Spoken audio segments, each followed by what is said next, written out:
नमस्कार दोस्तों, stock market studies में फिर से एक बार आपको बहुत-बहुत स्वागत है। तो आज यहाँ पे मैं डिस्कस करूँगा एक ऐसे कंपनीज़ के बारे में जो नया आईपीओ मार्केट में लेके आ रहा है। मतलब एक नया आईपीओ के माध्यम से मार्केट में उतरने का डेट यहाँ पे अनाउंसमेंट कर दिया है। तो आप आईपीओ में निवेश करने में इंटरेस्ट है, आप आईपीओ में निवेश करना चाहते हैं और आप आईपीएस के बारे में जानना चाहते हैं, तो इस वीडियो को पूरा देखिए क्योंकि आज का जो टॉपिक है वो आईपीओ के बारे में। तो आईपीओ मतलब सभी जानते हैं इनिशियल पब्लिक ऑफरिंग। तो कंपनी क्या करते हैं? कंपनी हम खुद का जो 100% जो स्टेक है उस 100% स्टेक से कुछ परसेंटेज मार्केट में वो आईपीओ के माध्यम से बेचते हैं और वहाँ से वो पैसा कंपनीज के पास ले आते हैं। तो ये जो आईपीओ आया है, यहाँ पे आईपीओ के जो डिटेल्स मैं डिस्कस करूँगा, वो आईपीओ एक फाइनेंस कंपनी है। तो कौन सा वो फाइनेंस कंपनी है, कौन सा वो फाइनेंस सेक्टर है जिसके बारे में डिस्कस करूँगा। तो वीडियो को पूरा लास्ट तक देखना।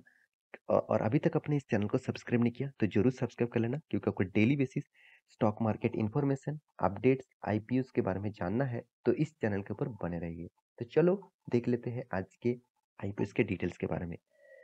तो आईपीओ कब आते हैं? आप सभी जानते हैं आईपीओ तब लेके आ जाता है कंपनीज जब मार्केट बुल रन में हो। मतलब मार्केट हाई लेवल में हो और अपटेन में हो, तब मार्केट में आईपीओ ले आते हैं।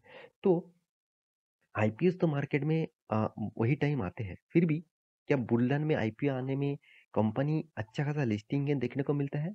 ये बात सही नहीं है। क्योंकि इसका मेरे कहने का मतलब है ह बुल रन में कोई भी आईपीओ आ रहा है, तो वो अच्छा खासा लिस्टिंग गेन देगा, इसका कोई गारंटी नहीं है। हाँ, कंपनी का अगर परफॉर्मेंस ठीक-ठाक है, कंपनी का अगर बिज़नेस ठीक-ठाक है, तो लोग उस कंपनी के ऊपर निवेश करने के लिए ज़रूर सोचेंगे। तो चलो, मैं आज उसी के बारे में डिस्कस करूँगा।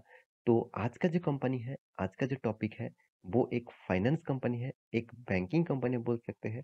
तो आप देख सकते हैं 5 स्टार बिज़नेस फाइनेंस लिमिटेड, जो एक फाइनेंस कंपनी है बोल सकते हैं। तो कंपनीज़ के आप देखेंगे तो कंपनी के टोटल जो एम्प्लॉइज़ है, कंपनी 3897 एम्प्लॉइज़ यहाँ पे दिखा रहा है। तो 5 स्टार का जो आईपीओस आने वाला था, मैं पहले 1 हफ्ते पहले मैं आपको एक अपडेट दिया था अपकमिंग आईपीओस में, तो उसमें 5 स्टार भी आपको दिया गया था। तो चलो मैं इसी के बारे में डिस्कस कर लेता हूँ। तो एम्प्लॉइज़ जो है 3897 एम्प्लॉइज़ है। ए ग्रेड कैटेगरीज के कंपनी ट्रेडिंग बिजनेस करते हैं। कंपनी का जो पोर्टफोलियोस है, चलो मैं एक एक करके आपको दिखा देता हूँ। हाँ देखिए, कंपनी का ब्रांचेस कितना है? 262 ब्रांचेस है ऑल ओवर इंडिया में।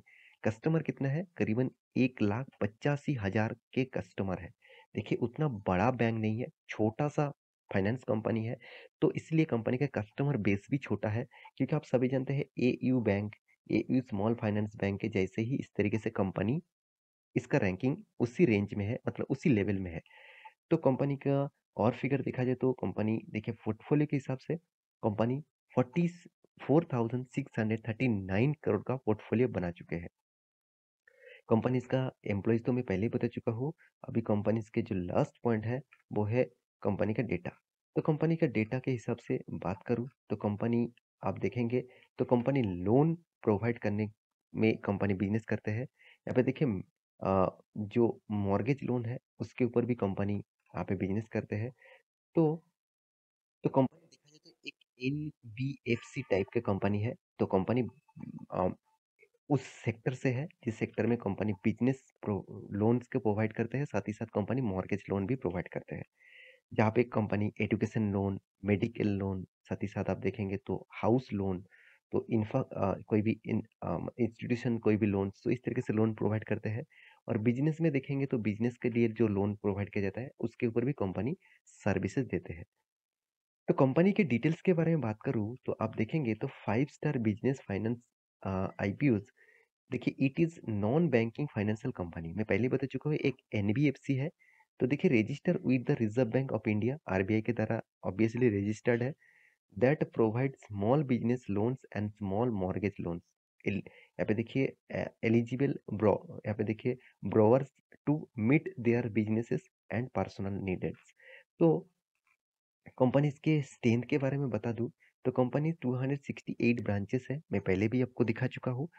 126 डिस्ट्रिक्ट में कंपनी का ब्रांचेस है।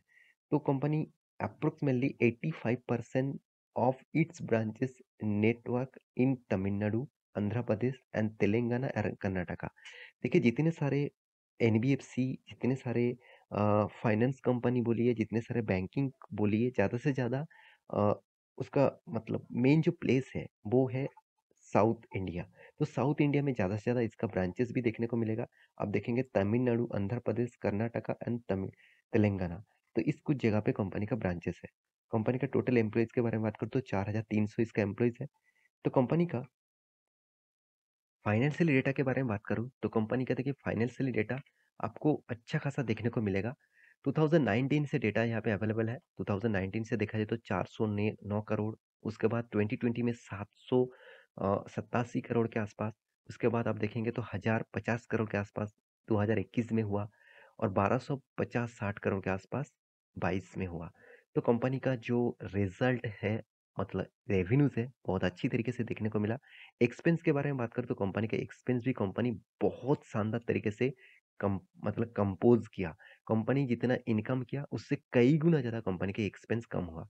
क्योंकि इस तरीके से कंपनी का एक्सपेंस कम होने के पीछे कारण है कंपनी का कोई रॉ मटेरियल कॉस्ट नहीं है। मतलब कोई रॉ मटेरियल्स, कोई भी मैन्युफैक्चरिंग का कॉस्ट नहीं है। ऑफिशियली कॉस्ट इस कंपनी के ज़्यादा देखने को मिलेगा, और साथ ही साथ ऑनलाइन ट्रांजैक्शन होते हैं उसके लिए ऑनलाइन प्लेटफॉर्म के ऊपर ज़्यादा से ज़्यादा खर्चा देखने को मिलता है। नेट प्रॉफिट के बारे में बात करूँ, 2019 में 156 करोड़ का प्रॉफिट किया था। 2020 में एक 260 करोड़ का, 2021 में 360 करोड़ के आसपास, 2022 में 450 करोड़ के आसपास यहाँ पे टोटल नेट इनकम देखने को मिला। बहुत शानदार प्रॉफिट मार्जिन जो है वो परसेंटेज भी बहुत शानदार यहाँ पे देखने को मिला है। तो हर साल में कंपनी धीरे धीरे करके खुद को ग्रोथ ऑफ पोटेंशियल में लेके जाते हैं। तो कंपनी के बाकी डिटेल्स दिखा दूं, जैसे ईपीएस अर्निंग पर शेयर भी ग्रोथ हुआ है। तो कंपनी की रिटर्न ऑफ कैपिटल एम्प्लॉयड यहाँ पे अवेलेबल नहीं है। तो कंपनी का ईबिटा मार्जिन भी ठीक ठाक है। कंपनी का डेप्थ में यहाँ पे आपको दिखा नहीं पाऊंगा क्योंकि कंपनी का डेप्थ अवेलेबल नहीं है। तो कंपनी का बाकी डिटेल्स, जैसे कंपनीज के अ, इस कंपनीज के जो आईपीओ का डेटा है उसके बारे में बात करूं, तो कंपनी का फेस वैल्यू 1 रुपया, मतलब कंपनी पहले से ही स्प्लिट करके ही मार्केट में उतर रहा है। कंपनी का फेस वैल्यू 1 रुपये के हिसाब से कंपनी 450 से 475 रुपीज के आसपास यहाँ पे प्राइस बैंड देखने को मिला। आपको अगर खरीदना है तो कोई भी एक प्राइस बैंड से आप, इस रेंज के अंदर कोई भी प्राइस बैंड से आप खरीदारी कर सकते हैं, मतलब बिट लगा सकते हैं। तो 31 लॉट आपको खरीद सॉरी 31 शेयर्स आपको खरीदना होगा। एक लॉट में आपको 31 शेयर्स रहेगा। तो कंपनी का जो टोटल इशू साइज रहेगा 1960 करोड़ का, और ऑफर सेल्स यहाँ पे दिया गया है 1960 करोड़ का। इसका मतलब पूरा के पूरा पैसा इसका जो प्रोमोटर है उसके जेब में जाएगा। प्रोमोटर खुद के जेब भरने के लिए इस आईपीओ को लेके आ रहा है। तो ये एक बहुत बड़ा मुझे वीकनेस देखने को मिला, क्योंकि मैं उस कंपनी के ऊपर ज़्यादा से ज़्यादा प्रेफरेंस नहीं देता हूँ जो कंपनीज प्रोमोटर खुद माल बेचकर पैसा खुद के जेब में रख रहा है। अगर कुछ पैसा कंपनी के ऊपर री इन्वेस्ट होता तो मुझे बहुत अच्छा लगता उस कंपनी के बारे में, क्योंकि वो पैसा री इन्वेस्ट हो रहा है, इसका मतलब कंपनी में ग्रोथ होने के लिए इन्वेस्ट किया जा रहा है। बीएससी एनएससी में दोनों में देखने को मिलेगा। कंपनी का जो डेट है, ओपनिंग डेट 9 नवंबर, क्लोजिंग डेट 11 नवंबर, बेसिक अलॉटमेंट डेट 16 नवंबर, इंस्टीट्यूशन रिफंडेड जो डेट है मतलब आप देखेंगे तो 17 नवंबर, क्रेडिट हो जाएगा आपका डीमेट अकाउंट में 18 नवंबर, और मार्केट में लिस्टिंग देखने को मिलेगा 21 नवंबर में। तो आप आईपीओ खरीदना चाहते हैं तो इस आईपीओ के ऊपर डिटेल्स स्टडी करिए। उसके बाद मैं एक पॉइंट जरूर आपके साथ शेयर करूंगा, वो है आप इस आईपीओ को तब खरीदारी करना इसका ग्रे मार्केट प्रीमियम देखकर। तो ग्रे मार्केट प्रीमियम कहाँ से आपको देखने को मिलेगा, तो आप गूगल में सर्च करेंगे इस कंपनी नाम कर और ग्रे मार्केट प्रीमियम देखेंगे तो आपको सब कुछ डेटा अवेलेबल हो जाएगा। तो ये था कंपनी के डिटेल्स। तो आप कहेंगे सर क्या आप इस कंपनी के ऊपर आईपीओ के ऊपर निवेश करना चाहेंगे?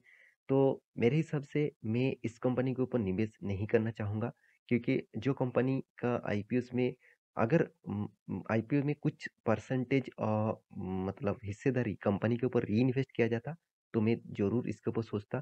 आईपीओ में कुछ खराबी नहीं है, कंपनीज़ में कुछ खराबी नहीं है। फिर भी इतने सारे मॉल्स फाइनेंस कंपनीज़ आ चुके हैं मार्केट में, तो उसका लिस्टिंग गेन मुझे उतना खास नहीं देखने को मिला, तो इसलिए मैं इस कंपनी के ऊपर उतना फ़ोकस नहीं रखूँगा। तो आप इस कंपनी के ऊपर निवेश करना चाहते हैं, तो आपके रिस्क के हिसाब से, आपके स्टडीज़ के हिसाब से निवेश करिए।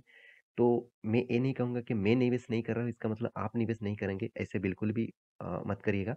आप स्टडी करना, आपको अच्छा लगता है तो ज़रूर कंटिन्यू करना। तो ये था कंपनी का पूरा डिटेल्स, तो आशा करता हूँ सारी जानकारी आपको मिल चुका है।